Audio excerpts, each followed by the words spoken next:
Thank you, Dr. Delosier.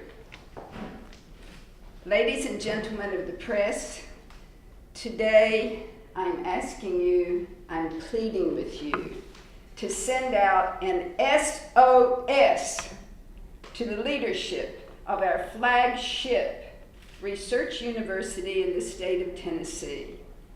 SOS to the members of the University System Board of Trustees who hold the public trust of this university and are responsible to the citizens of this state.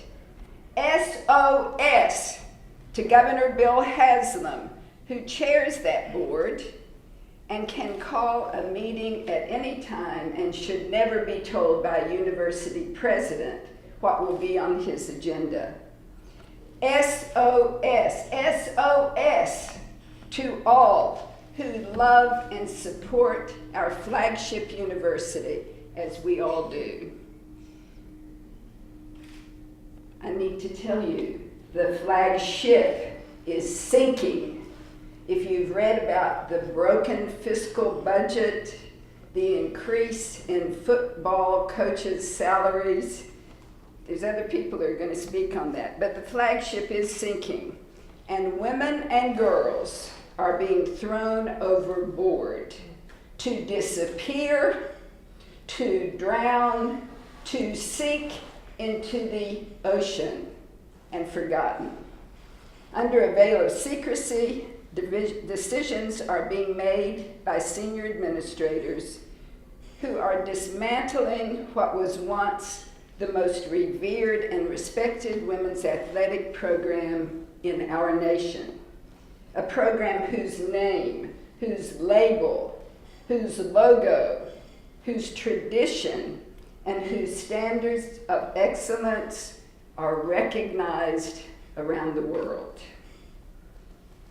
Now, individuals who have attempted to speak out are ignored, or as one of the reporters just mentioned to me today, badmouthed or silenced by the threat of being labeled insubordinate. Now, unfortunately, you can't fire donors when you hear my story.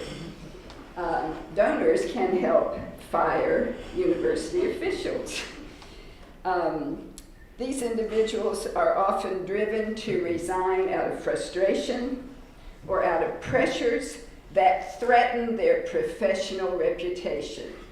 And an effort has been made to undermine my professional reputation. In fact, when I asked to meet with Dave Hart the first time and he turned me down, I was told that I was the person who started an online petition. I didn't know about the online petition, and I can tell you, when you make policy for 3.5 million people in multi-million-dollar budgets, you don't make the changes by writing petitions. Those are wonderful things to do, but that was not my assignment. Anyway, so that's for all of us. I hope that kicks us off okay. Okay, I got 2 minutes here. I can't tell any jokes because if you laugh, it takes up some of my seconds. Today I want to speak as a donor because I understand you haven't heard very much from donors.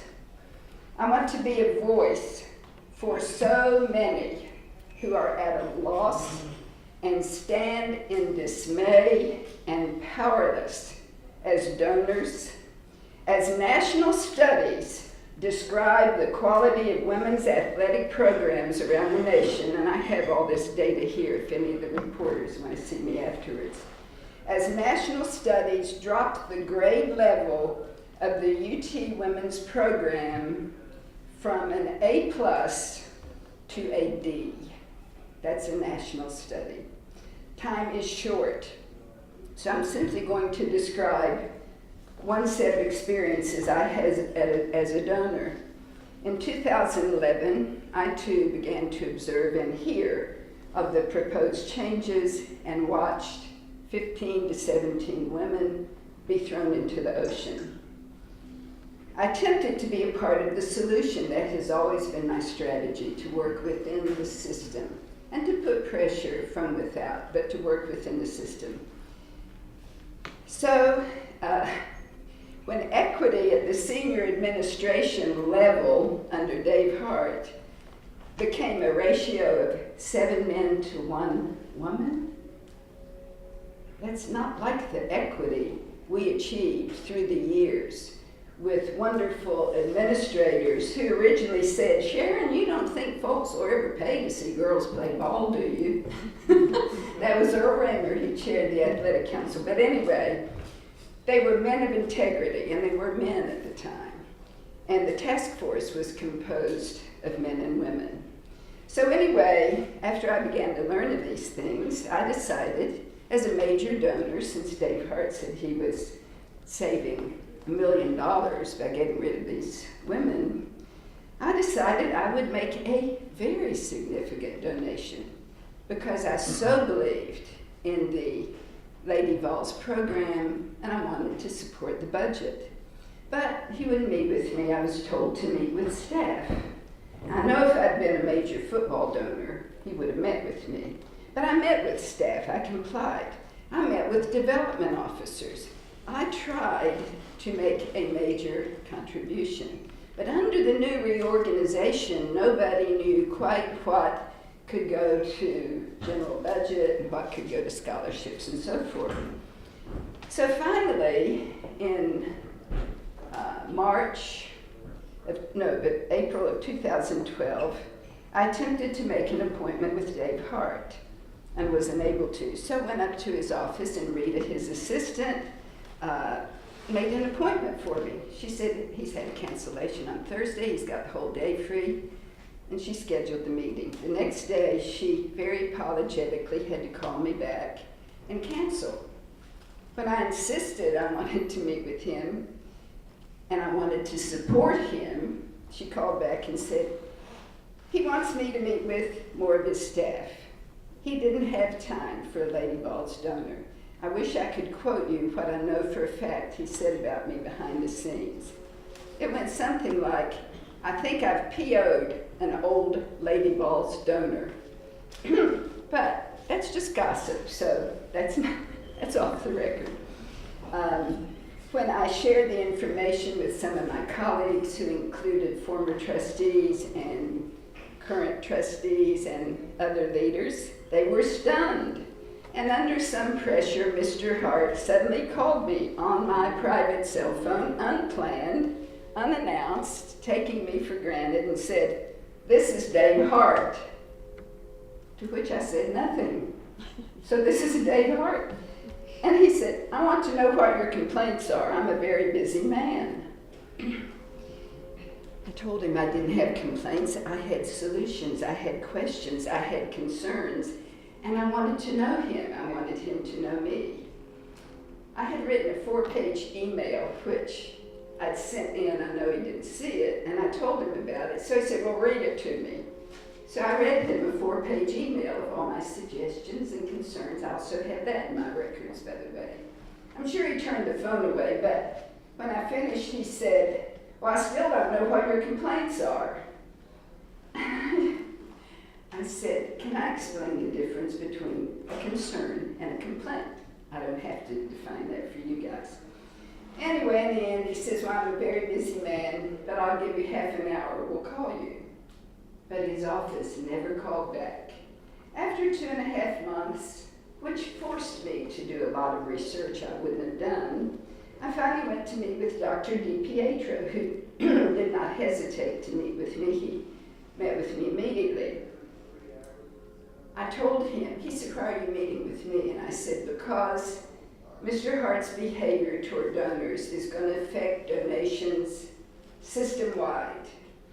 As you know, that year, the donations to the athletic department dropped by 25%. They no longer keep records so that you can know who's making a Lady Vols donation. It's all gotten blended together, but what I learned, you can for a scholarship or for a facility, but what I learned was that my Lady Vols locker room, which I did as a favor to Pat Summit, still didn't have any doors on it, but we had a new football practice field.